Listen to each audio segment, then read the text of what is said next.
రాష్ట్రం పూరీలోని న్యాయ కళాశాలలో జరుగుతున్న ఓ కార్యక్రమానికి సుప్రీంకోర్టు ప్రధాన న్యాయమూర్తి జస్టిస్ రంగనాథ్ మిశ్రాను ముఖ్య అతిథిగా ఆహ్వానించారు. జస్టిస్ రంగనాథ్ మిశ్రా చాలా రోజుల తర్వాత సొంత రాష్ట్రానికి రావడంతో కాలేజీ ఫంక్షన్కు ముందు పూరీలోని జగన్నాథ ఆలయానికి వెళ్లారు. స్వామివారి దర్శనం అనంతరం తిరిగి వస్తుండగా రంగనాథ్ బాబు అనే పిలుపు వినిపించింది. అక్కడే ఆగిపోయారు. మళ్లీ రంగనాథ్ బాబు అని గట్టి అరుపు. జస్టిస్ రంగనాథ్ మిశ్రా ఆశ్చర్యంతో సుప్రీంకోర్టు ప్రధాన న్యాయమూర్తిగా ఉన్న నన్ను పేరు పెట్టి పిలుస్తోంది ఎవరు, అది కూడా గుడిద్వారం దగ్గర అనే సందిగ్ధంతో వెనక్కి తిరిగి చూశారు. అంతే, ఒక బిచ్చగాడు ఒళ్లంతా కుష్ఠువ్యాధి సోకి వికారమైన ముఖంతో కుళ్లిపోయిన కాళ్లు చేతుల్ని దాచుకొని కనిపించాడు. జస్టిస్ రంగనాథ్ మిశ్రా, ఎవరయ్యా నువ్వు, నేనెవరో తెలుసా, నన్ను పేరు పెట్టి మరీ పిలుస్తున్నావ్ అని అడిగారు. ఆ బిచ్చగాడు బదులిస్తూ, సార్, మీరు నన్ను గుర్తుపట్టలేదా? నేను అనంత చక్రవర్తిని, పేరు మోసిన బందిపోటిని.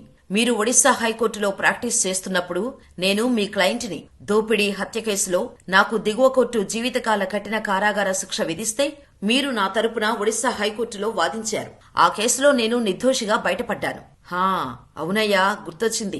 నువ్వేంటి ఇలా అయిపోయావు అని జస్టిస్ రంగనాథ్ మిశ్రా ఆశ్చర్యంగా అడిగారు. అయ్యా, ఇప్పుడు మీకు నిజం చెబుతాను. ఆ రోజున నేనే అతడిని హత్య చేసి డబ్బు నగలు దోచేశాను. మనుషులు విధించే శిక్ష నుంచి నేను బయటపడినప్పటికీ సర్వశక్తిమంతుడి న్యాయస్థానంలో మాత్రం కఠినంగా శిక్షించబడ్డాను. ఆ రోజు నిర్దోషిగా బయటకు వచ్చిన కొన్నాళ్లకే నేను కుష్ఠవ్యాధి బారిన పడ్డాను. నా శరీరమంతా కుష్ఠవ్యాధి పాకిపోయింది. అవయవాలను కోల్పోయాను. నా కుటుంబం, నా బంధువులు, ప్రజలు అంతా నన్ను అసహించుకున్నారు. అందరూ కలిసి నన్ను ఊరి నుంచి వెళ్లగొట్టారు.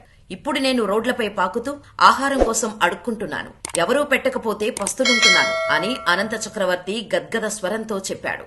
చక్రవర్తి మాటలు విన్న జస్టిస్ మిశ్రా అతనికి ఓ 100 రూపాయల నోటు ఇచ్చి బరువెక్కిన హృదయంతో మౌనంగా అక్కడి నుంచి వెళ్లిపోయారు. తర్వాత లా కాలేజీలో జరిగిన ఫంక్షన్లో పాల్గొన్న జస్టిస్ మిశ్రా కన్నీళ్లతో ఈ వాస్తవ సంఘటనను వివరించారు. మనకున్న చట్టాలకు లోబడి మాకున్న విచక్షణ ప్రకారం ఎవరినైనా శిక్షించటానికి లేదా విడిపించటానికి న్యాయమూర్తులుగా తీర్పులు ఇస్తాం. కానీ అన్నిటికంటే పైన మరొక ఉన్నత న్యాయస్థానం ఉంది. అక్కడ ఏ తెలివి పనిచేయదు. తప్పు చేసిన దోషి ఖచ్చితంగా శిక్షించబడతాడు. దీనినే లా ఆఫ్ డిస్ట్రిబ్యూషన్ అంటారు. కర్మ ఎవరినీ వదిలిపెట్టదు అని జస్టిస్ రంగనాథ్ మిశ్రా చెప్పారు. ఇది మీకు కథలాగా అనిపించొచ్చు, కానీ యథార్థంగా జరిగిన సంఘటన.